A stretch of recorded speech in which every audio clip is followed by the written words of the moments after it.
Alors l'exercice suivant, c'est un exercice à 4 appuis qu'on appelle aussi quadrupédie.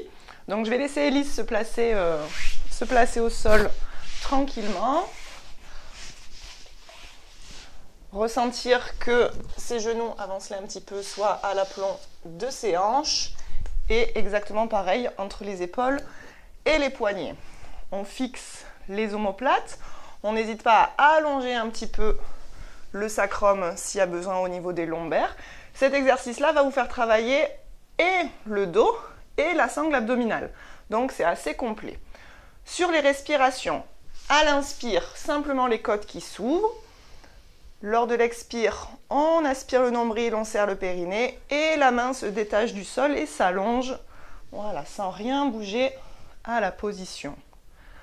Et à l'inspire suivante, on repose. Là, grâce à la pesanteur, vous allez bien sentir que le poids du ventre est attiré vers le sol. Donc vraiment, ressentez votre nombril qui s'aspire au moment où vous soufflez. Et gardez l'autograndissement, le sommet du crâne qui se tire à l'opposé du sacrum. On le fait encore une fois de chaque côté. Inspire, ouvre les côtes, souffle, centre, voilà, abdos-périnée. On souffle le plus longtemps possible. Et dernière fois de l'autre côté. En sentant toujours le nombril s'aspirer et les épaules, les omoplates, rester bien fixes. Et puis on peut relâcher et détendre ses poignets et son dos. Voilà. L'exercice suivant, ça va être la même chose au niveau de la posture et des consignes, sauf que maintenant, ce sont les jambes qui vont faire le travail. Donc je vais changer de position, me mettre de l'autre côté et de ce fait, surveiller le placement et le bassin d'Élise.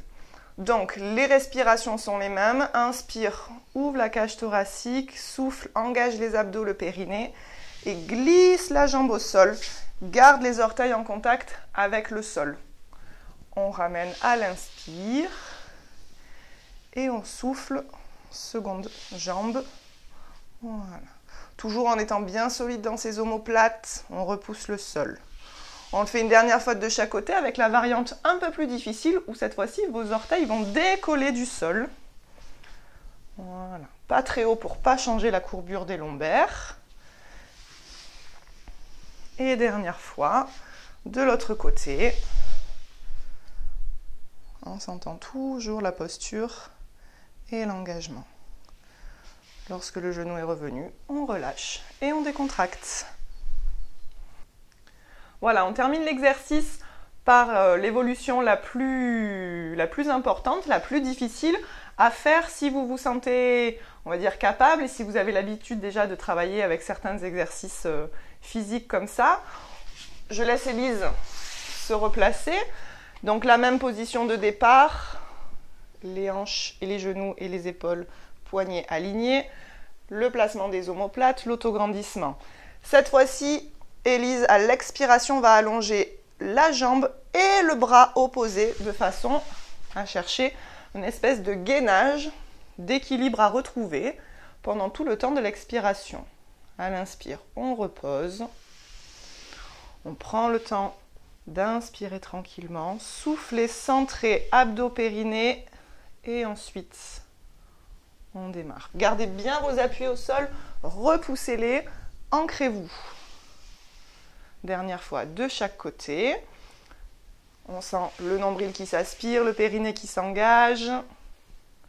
Voilà, ça crée une instabilité. Du coup, là, la sangle abdominale, le corps travaille pour tenir l'équilibre. Et dernière fois, en sentant le ventre qui s'aspire jusqu'à la fin. Et ensuite, on relâche comme on en a besoin.